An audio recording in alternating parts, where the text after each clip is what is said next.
දැන් ඊයේ තරුණ දුවෙකුයි පුතෙකුයි ඇවිල්ලා උපදෙස් ගත්තා. අවුරුදු 25ක් විතර කොල්ලට කෙල්ලට අවුරුදු 22ක් විතර චූටි ළම. වයස ගියත් උන් චූටියව. දැන් රණ්ඩු පටන් අරන්. මං කල්පනා කළා මං ඒ දරුවන්ගෙන් අහුවා පුතේ දුවේ උඹලා තව කොතන ගිහිල්ලාද මේ ජීවිතේ පටන් ගත්තා විතරයි.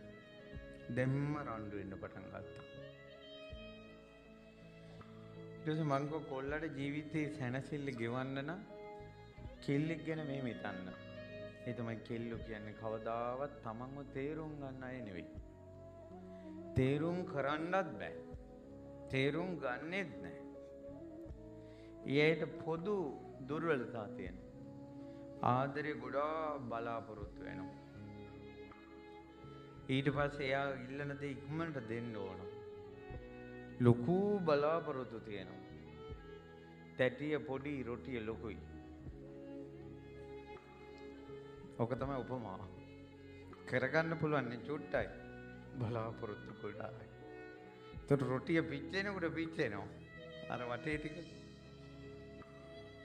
ඒ නිසා ඔය තේරුම් ගන්න පුළුවන් නම් ජීවත් වෙන්න. මං අහුවා ඔයාලට ඉදිරි ජීවිතේ සතුටෙන් දින්න ඕනේ දුකෙන්ද? සතුටෙන්. සතුටෙන් ඉන්න ඕනේ නම් හිතන්න ඕනේ සතුට වෙන ක්‍රමයක්ද දුක් වෙන ක්‍රමයක්ද? ආම්දරනේ සතුට වෙන ක්‍රමයක්. මං කෝ එහෙනම් දුක් වෙන ක්‍රම හිතන්න එපා. දුක් වෙන ක්‍රම මොකද්ද? මෙයා මට ආදරේ නැහැ. මං ගැන බලන්නේ. එයාට එයාගේ පවුලේ අය ලොකුයි. මම තමයි වටින්නේ නැත්තේ. කොච්චර යුවත් එයා ඒකට මට හොඳයි කියන්නේ. මං ගමන් ගෙන්නගෙන යන්නේ.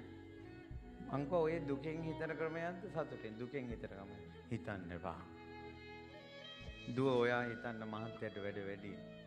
එයා රස්සාවට යනවා. එයාට මහන්සි. එයාට අම්මගේ පවුලේ වගකීම් තියෙනවා. මං එයාට උදව් කරන්න ඕන. අපි දෙන්නම එකතු වෙලා ජීවිතේ ගොඩනගා ගන්න ඕන. මහත්යට විතරක් බරක් දෙන්න හොඳ නැහැ.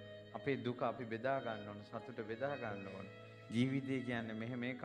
අටලෝ දහම කියන්නේ මෙහෙම එකක්. අපි පුළුවන් විදිහට ජීවත් වෙලා පින් දහම් කරගෙන මේ සංසාරයෙන් නිදහස් වෙන්න ඕන කියලා හිතට පුළුවන් නම් ගනිලා කියලා කිව්වා.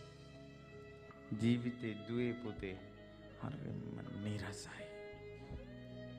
අපේ හිතෙන් අපි ඔය ටීවී බලලා ඔය කොල්ල කෙල්ල ෆෝන් වල වීඩියෝ බලලා හිතෙන් ඇති කරගන්න ඕනේ මෙහෙම සැපක් මෙහෙම සතුටක් පෞල් ජීවිතේ කාමයේ ඇති කියලා අහලා